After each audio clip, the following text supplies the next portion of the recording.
Hello, friends, and welcome to my series on the Naassenes. These were a group of early Christians who were named after Naas, the snake. And in light of my book, I'd like to drill down a bit on some special topics in Nicene Christian studies. One of the most fascinating parts of Nicene theology was that they viewed the Phrygian god Attis as a manifestation of Jesus. And it's important to understand why. In short, there's an allegorical interpretation of Attis that precedes the Nicene identification of Attis and Jesus. And when we understand that allegorical interpretation, we understand the key for the Nicene identification of Attis and Jesus. The text in the Nicene Discourse that we'll be looking at today comes from the Refutation of All Heresies 5.7.13. Quote, "But if the mother of the gods castrates Attis, though still possessing him as her beloved, the blessed higher nature of the supercosmic beings calls up the male power of the soul to itself." Unquote. Now, without some knowledge or background knowledge of the myth of Attis, we are unable to understand what's going on in this passage. So, for those of you who don't know the mythology, let me just briefly go over it. The mother of the gods, otherwise known as Cybele or Rhea, fell in love with Attis, who was a shepherd boy in Phrygia, which is now southeastern Turkey. And Cybele made Attis promise that he would love her alone and remain faithful to her. And Attis did promise this. But as things happen, he fell in love with a local nymph, or a local nymph fell in love with him. Or in other versions, he falls in love with the local princess and is betrothed to her. But during the wedding, Cybele, in a fit of rage, drives Attis mad. Attis runs out of the wedding ceremony, wailing madly, and sits down at the base of a pine tree, where he proceeds to take out a knife or a potsherd, and he unmans himself. That is, he removes his testicles as well as his penis, apparently, in an entire removal of his manhood. And Attis then bleeds to death under the pine tree. Cybele then proceeds to preserve his manhood in a box which she puts in the cellar of her temple. That is the story in brief of the suffering god Attis. And the question is, what does the Nicene preacher make of it? Well, the mother of the gods he describes as the one who castrates Attis. That's interesting. It might be based on a variant in which the mother of the gods herself cuts off Attis's penis and testicles, but it might also just be a kind of telescoped version of the story in which Cybele drives him mad and he does the deed himself. Cybele is a jealous deity and she wants to possess Attis as her beloved. The penis and testicles, according to the Nicene preacher, represent the male power. And it's the male power that he transfers from the body to the soul. The male power, in other words, is the human essence. Now, this seems to be a patriarchal reading because the male power, if it's male, really doesn't code as the human essence. But in antiquity, it's important to recognize that they were working with a patriarchal symbology. They used patriarchal symbols, and we really can't avoid talking about those. Male power is not biologically male. Maleness itself is symbolic of power, of spirit, of mind, of consciousness. And it is this spirit or mind or consciousness that the Nicene author identifies with the true self of human beings. So he doesn't read the Attis myth as some kind of faded memory of what happened in the past when two lovers clashed and a man lost his testicles. That's not the meaning of the story.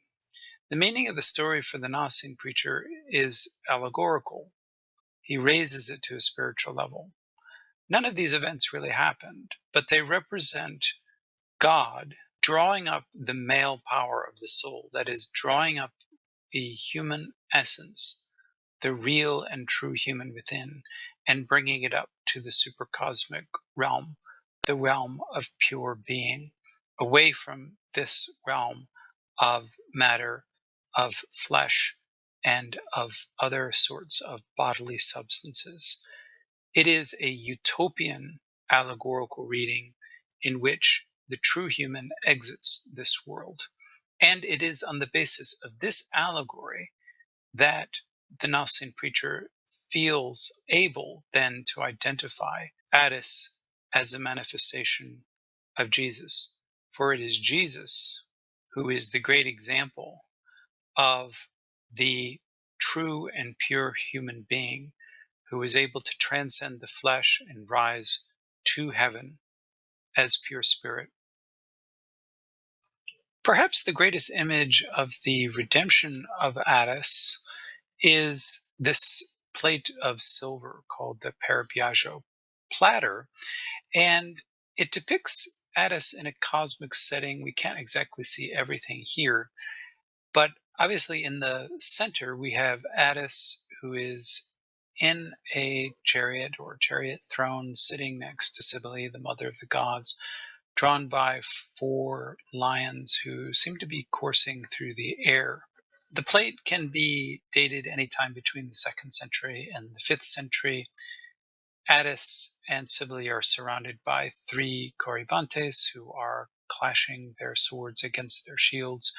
But in the larger cosmic setting, we see representations of the moon, we see representations of the sun. This is a cosmic setting. And we also see time and the seasons represented on the plate. So when does this event occur? Well, it doesn't occur before Attis's castration. It must occur after it. It was widely viewed in antiquity that Attis had achieved a kind of astral immortality after his death. So the real Attis, the castrated Attis, was still alive, but he had become a cosmic being and had been deified so that he could spend his blessed life with the mother of the gods, who was herself immortal. If we continue the quote from the Refutation, which is itself here paraphrasing the Nicene Discourse, we read in 5.7.15 that, quote, Attis is cut off from the earthly parts of creation down here and is crossed to the eternal reality above, where there is neither male nor female, but a new creation, a new human being, which is androgynous, unquote. So we do have a reading of the story of Attis that continues to use patriarchal symbols. But interestingly enough, when you look at the core content of the allegory, the point for the Nicene preacher, the point of redemption, the point of salvation, is not that a human being becomes male, but that a human being becomes androgynous, that is, male, female. The new creation, the new human being that we become is both male and female. It transcends the flesh, and therefore it transcends the divisions of the flesh, so that true redemption is recognizing that humans are both genders. Now, what's slightly confusing about this reading is that the Nicene preacher seems to say at one and the same time that the true human transcends gender, but is dual gendered. And this is an ambiguity in Nicene theology, which we just have to deal with. According to the Nicene preacher, the human, who is the manifestation of God to this world, is both male and female, but also transcends it. I'm not going to try to explain exactly how that works. I don't know myself, but it's a both and kind of situation. The Nicene preacher also allegorizes the male power of the soul or the higher consciousness as a mustard seed, as the kingdom of heaven within us, and as an indivisible point. He also calls it the pearl. He's got a variety of metaphors for referring to that same inner essence, that true human within, the true self, as it were. And whether he's using images from farming or from mathematics or from mythology or from whatever domain, he's talking about that same thing, which he calls the new creation, the new human within. This is what is redeemed. This is what transcends all matter. This is what enters the kingdom of heaven as an incorporeal entity, fully alive and fully deathless. Perhaps the most predominant image for the new human being, or at least the one that's used most thoroughly, is the image of the seed. We are all seeds of the Son, of the human, and our life in this world is the life in which the seed grows. But as in Plato's Timaeus, we are all plants with our roots not in earth, but in heaven. We are nourished with the heavenly juices, the heavenly energies, not from water and nutrients on earth, but from the life-giving spring and nutrients that come from heaven and our contemplation of heaven.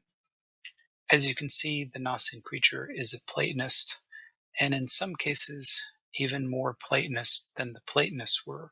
But the point here is that this is a highly utopian version of salvation. It is about exiting this world. Whatever you call it, seed, pearl, mustard seed, new creation, inner human, male power, this is the essence that grows into transcendence and grows out of this world. So it's when you become bodiless, when you lose your anatomical maleness or femaleness, that you enter into the state of redemption. Again, interestingly enough, the way the preacher describes this is that even in your transcendent noetic state, even when you exist as a light, a pure light of consciousness, you still are in some way male and female, but the maleness is true maleness and the femaleness is true femaleness. It isn't the kind that is determined by anatomy.